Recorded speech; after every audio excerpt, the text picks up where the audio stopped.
দয়াল ওরে দাও না দুটা ডানা একবার ও এ যাব সোনার মদিনা ওই মাকা মদিনা রহমান নামি কিরে তোর দয়া না তোর নামে করতে দোয়া যাবে ওরে হলাম ছাই খোদা ওই নবীর প্রেমে আমায় পাগল করে দাও না আমি ও রে যাব সোনার মদিনা সোনার মদিনা বাবা মায়ের ভাড়া কেন বললাম বাবা এই দেখেন বললাম এই জন্য মা হালিমা সাদিয়া বলছে নবীর দুধমা উঠে থেকে নামলেন স্বামী গো এ বাচ্চাকে একটু ধরো একটু বাহির থেকে ঘুরে আসুন মায়ের সামনে থাকলে ছেলে কান্দে কান্দে না এই চোখের আড়াল থেকে দূরে নিয়ে যা একটু বাহিরে নিয়ে যা তাই বলে স্বামী একটু চোখের আড়ালে নিয়ে যান কানটা থেকে একটু ঘুরে আসে হারেস বলছে হারে তুই হলি বেটি ছেলে আমি বেটা ছেলে তোর হুকুমে আমি চলবো না আমার হুকুমে তুই চলবি আমি ছেলে বহব না তুই বহবি বলে স্বামী গো আমি হাতের কাজটা করে নি আমি বাচ্চাকে নিচে ধরো ঠিক আছে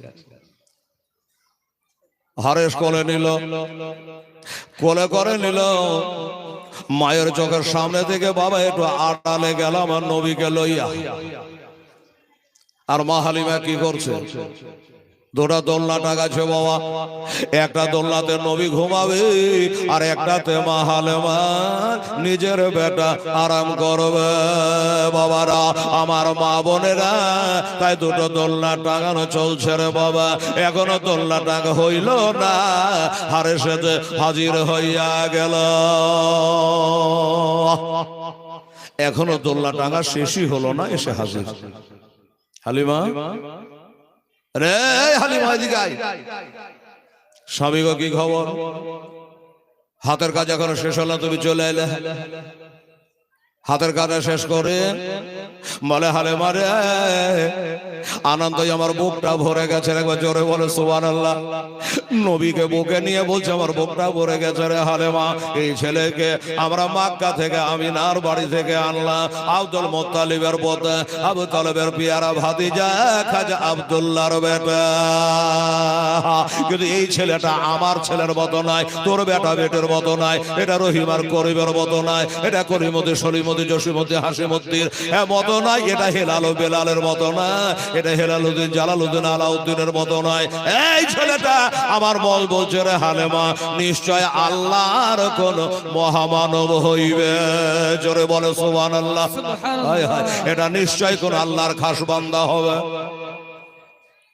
হালিমা বলে কি করে বুঝলাম এই তো তোমাকে দিলাম আর লিতে লিতে তুমি কি করে বুঝতে পারলা কিন্তু স্বামী গো তুমি তো এখন বুঝতে পারলা আমি কিন্তু মক্কাতে বুঝে নিয়েছে এ ছেলে যে আলাদা এটা আমি মক্কাতে বুঝতে পেরে গেছে হারিস বলল বিবিরে কিভাবে জানতে পারলে কিভাবে বুঝতে পারলে একটু বোঝাও দেখি বলে স্বামী গো এটা লজ্জার কথা না বললে তো বলা বোঝানো যায় না আমি যে বেটা বেটি গুলা মানুষ করতাম আমার একটা স্তন চুষিয়ে চুষিয়ে মানুষ করতাম গো আমার একটা স্তনের ছিদ্র ছিল না দুগ্ধ বার হইতো না ওই কারণ লজ্জায় কাউকে বলি নাই আমি কাপড়ের আড়ালে লক করে একটা স্তন চুষাইয়া মানুষ করতাম আল্লাহর কসম করে বলি এই আমিনার লাল নবী মুস্তাফাকে যখন থেকে বুকে নিয়েছে আমার দুটা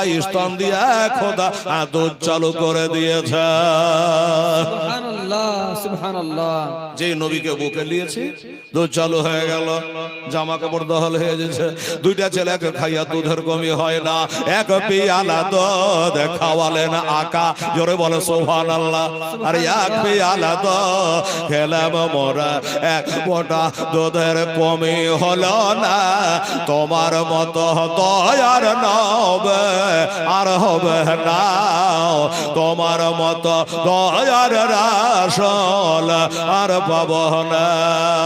ওরে দেখা দিয়ে ও গো রাসূল, দেখা দিয়ে ও গো রাসূল, তুমি চলে যাও না, তোমার মতো দয়ার নবে আর হবে না, তোমার মতো রহমতের নবে আর হবে না। এই বাবা, আমাদের নবীর পরে নবী আসবে, আসবে তো হা হু করে, আর নবী হবে না। এটা হলো শেষ নবী, আর কি করে নবী হবে? এই নবীর মতো নবী আর হবে না। তাই বলছে দেখা দিয়ে ও গো রাসূল, তুমি চলে যাও না, তোমার মতো দয়ার নবে আর হবে না, তোমার মতো দয়ার রাসূল আর হবে না। মোরা ছিলাম আগে বনবাসে, আজ হয়েছে মদিনা বাস। মোরা ছিলাম আগে বনবাস, আজ হয়েছে মদিনা বাস। তোমায় পেয়ে ঈমান পেয়েছে রাসূল, তো ভাই পেয়ে ঈমান পেয়েছে, দাও গো বুকে সান্ত্বনা, তোমার মতো দয়ার নবে আর হবে না, তোমার মতো দয়ার রাসূল আর হবে না। আচ্ছা বাবা, আমাদের নবী আসবার আগে কি কোরআন এসেছিল? কোরআন আসেনি। নবী এলো, তারপরে কোরআন এলো। তোমায় পেয়ে আমরা কোরআন পেলাম, তোমায় পেয়ে নবী হাদিস পেলাম। মাগো এই মায়েরা, আমার নবীর আগে কোরআন ছিল না রে মা, কোরআন তো নবীর উপরে নাযিল হয়েছে। তোমায় পেয়ে কোরআন পেলাম, তোমায় পেয়ে হাদিস পেলাম, তোমায় পেয়ে সবই পেয়েছে রাসূল, তো ভাই পেয়ে সবই পেয়েছে, দাও গো বুকে সান্ত্বনা, হায়রে তোমার মতো দয়ার রাসূল আর হবে না, তোমার মতো দয়ার নবে আর হবে না। হরিণের বাচ্চারা কয় আজ মাগো মা, তোমার দুগ্ধ মোরা খাবো না। হরিণের বাচ্চারা কয় আজ মাগো মা, তোমার দুগ্ধ মোরা খাবো না। তোমার দুগ্ধ খেলে পরে দয়ার নবী বাধা কষ্ট পাবে, আরে দয়ার নবে কষ্ট পেলে মাগো দয়ার নবে।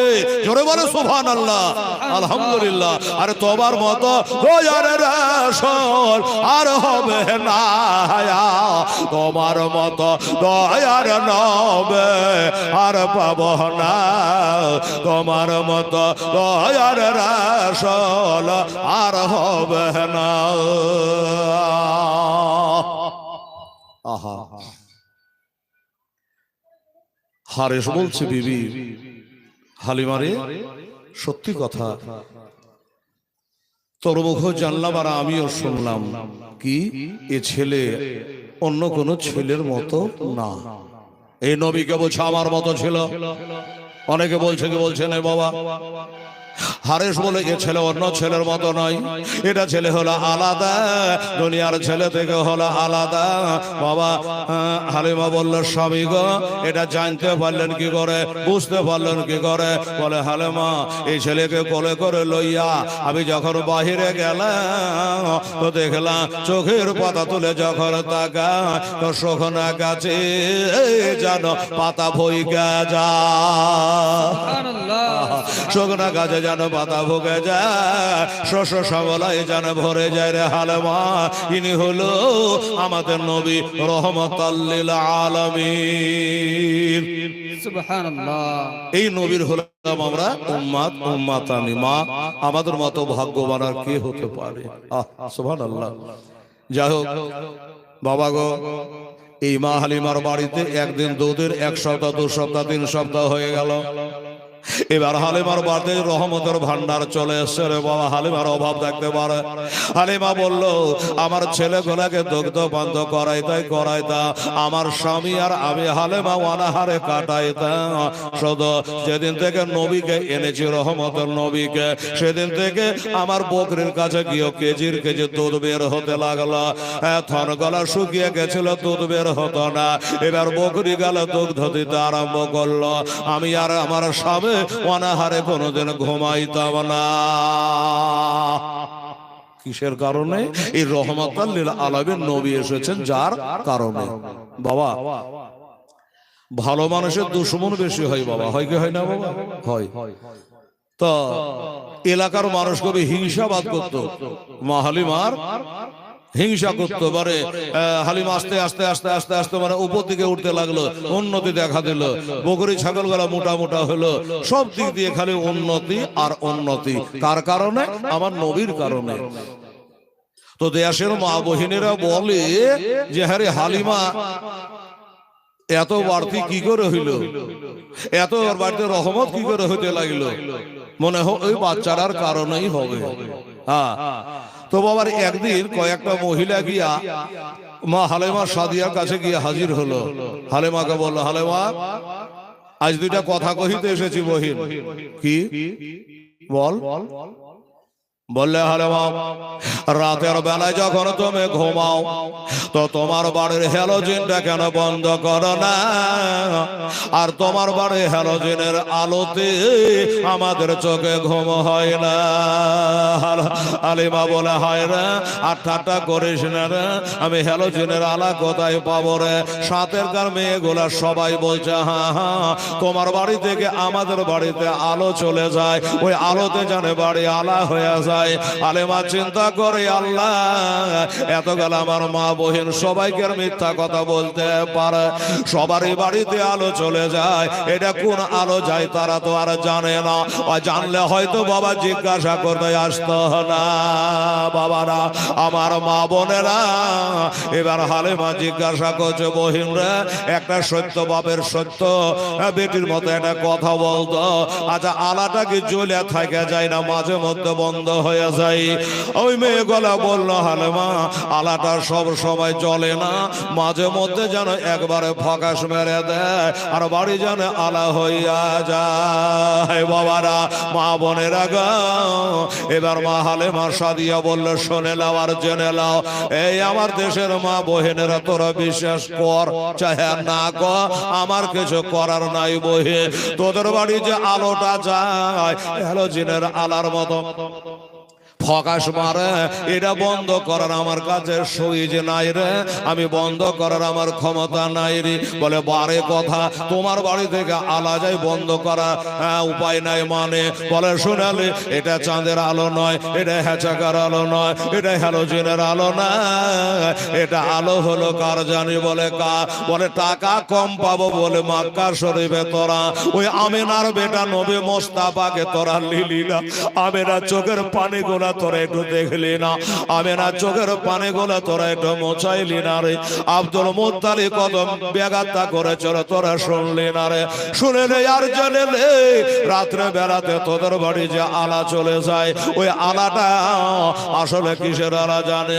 ওই যে টাকা কম পাবো বলে আমেনা লালকে তোরা ফেলে চলে আসলি, মানে আমাদের নবীর কথা বলছে বাবা।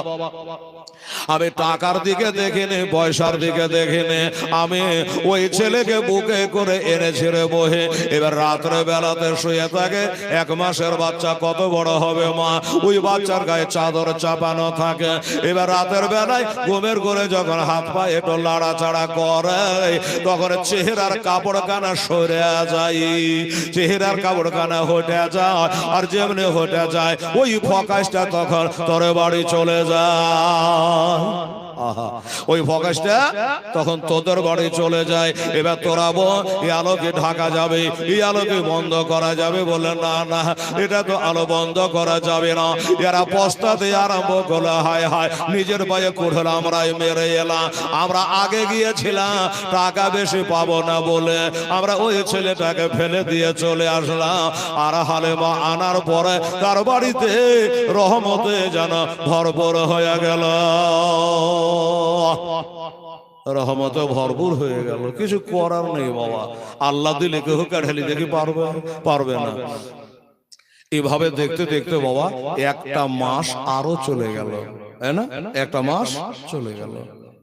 তাহলে নবীর বয়স কত হলো? 2 মাস। এবার যখন 2 মাস হলো, ওদিকে মা হালেমা সাদিয়া রাদিয়াল্লাহু তাআলা বাড়িতে 2 মাসের বাচ্চা নবী মুস্তাফা সাল্লাল্লাহু আলাইহি সাল্লাম। ওদিকে মা আমেনা রাদিয়াল্লাহু তাআলা আনহা, ওই বিবি আমেনা আপন বাড়িতে জানে মনটা বাবা টিকে না। কেন বলেন তো? এই জন্য যে আল্লাহ আমার ছেলেটার যাওয়া তো 1 মাস হলো, নবীর যাওয়া 1 মাস হলো, এখন 2 মাস আমার ছেলের বয়স হয়ে গেল। আল্লাহ কেমন যে আছে, মায়ের মন তো মানে না। কি জন্য মানে না?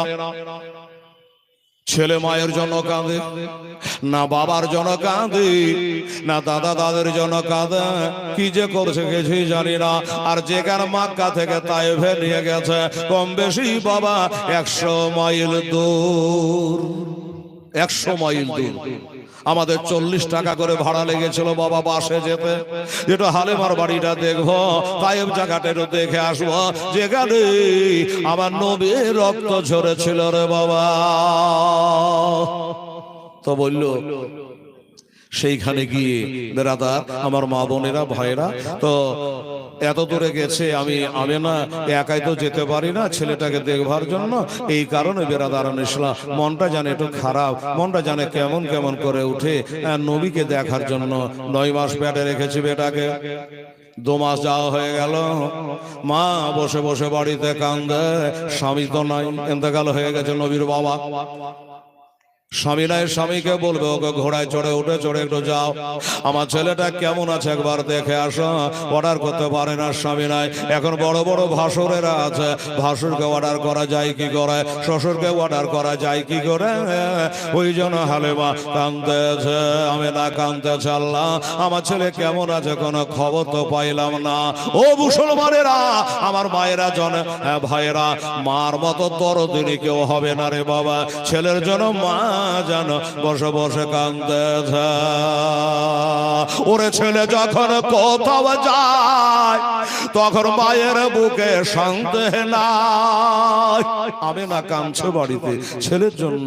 ছেলে যখন কোথাও যায় তখন মায়ের বুকে শান্তি নাই। তখন ফিরিবে বাচ্চা আজ বাড়ি, একটু দাঁড়াও মাইরে দেখে, নয়ন ভয়রা মাইরে দেখে রে গ্রামবাসে, একটু দাঁড়াও মাইরে দেখে। ওরে মাঝ হবে যাই গো মরে, কে ডাকবে আর যাদো বলে, মাঝ দেব যাই গো চলে, কে ডাকবে আর যাদো বলে, কে বলিবে খেয়েছ না কে খাবে কি, একটু দাঁড়াও মাইরে দেখে, নয়ন ভৈরা মাকে দেখে রে গ্রামবাসী, একটু দাঁড়াও মাইরে দেখে। তবে সোনের বাড়ি লোক যো কাঁদিও না এখন, সোনের বাড়ি লোক যো কাঁদিও না এখন, আর কান্দে আলাপ হবে কে। তোমরা আতর গোলাপ দিয়া আমার মাইরে দাও সাজাইয়া, আতর গোলাপ দিয়া আমার মাইরে দাও সাজাইয়া, জন্মের মতো তাও না বিদায় করে রে গ্রামবাসী, একটু দাঁড়াও মাইরে দেখি, একটু দাঁড়াও মাইরে দেখে।